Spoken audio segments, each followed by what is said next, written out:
Welcome to this module on fundamental identity of a people. A constitution expresses the fundamental identity of a people. This means that people as a collective entity come into being only through the basic constitution. So, a constitution clearly gives out the fundamental identity of the people. It is by agreeing to a basic set of norms about how one should be governed and who should be governed that one forms a collective identity. So when you agree for a basic set of norms and when you agree who will be governing us and who should be governed, then it gives us a collective identity.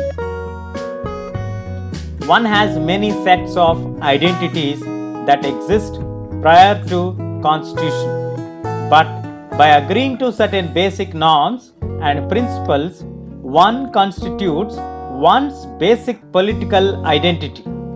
So before we might be having many sets of identities based on your religion, based on your region, based on your caste, but once you agree the basic norms and principles of a constitution, you establish your basic political identity.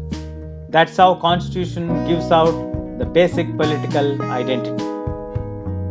The second thing, the constitutional norms are the overarching framework within which one pursues individual aspirations, goals and freedom. So the second important point regarding the fundamental identity is that the constitutional norms are overarching framework. These constitutional norms are present in every nook and corner of the society within which one should pursue individual aspirations, goals and freedom within the constitutional norms which were provided or within the framework which is provided by the Constitution. The Constitution sets authoritative constraints upon what one may or may not do. The Constitution clearly specifies through authoritative constraints that what one may do and what one may not do. It defines the fundamental values that we may not trespass. The Constitution clearly specifies what is not accepted by the Constitution. So, the Constitution also gives one a moral identity. So, Constitution gives us a moral identity. Third and finally, it may be the case that many basic political and moral values are now shared across different constitutional traditions. If one looks at a constitution around the world, they differ in many respects.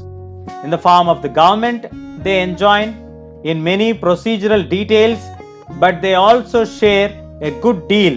So the constitutions across the world are different in many respects, but also have certain common good deal, share what they do. Most modern constitutions create a form of government that is democratic in some respect. Most claim to protect certain basic rights. So the most modern constitutions create a form of government that is mostly democratic in some respects, and they also claim to protect certain basic rights.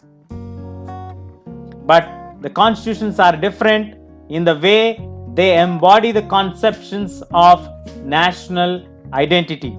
They may have different ways of giving the national identity.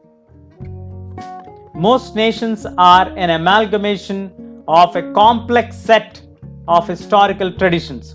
So many nations today are a combined efforts of a complex set of historical traditions. They weave together the diverse groups that reside within the nation in different ways. So many nations try to weave together with the diverse groups or the different groups of people who are living within the nation in different ways. For example, German identity was constituted by being ethnically German. So every nation has its own set of national identities. The Constitution gave expression to this identity. The Indian Constitution, on the other hand, does not make any kind of ethnic identity as a criterion for a citizenship.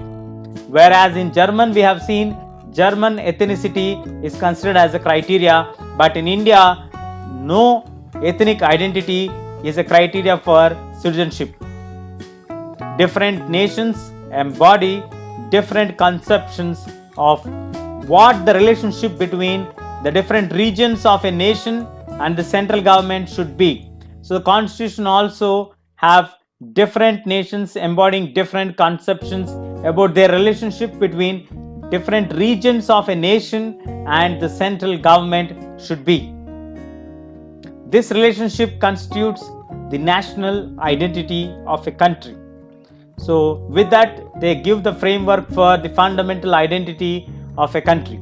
The Indian Constitution clearly does not have any ethnic identity as a criteria for citizenship.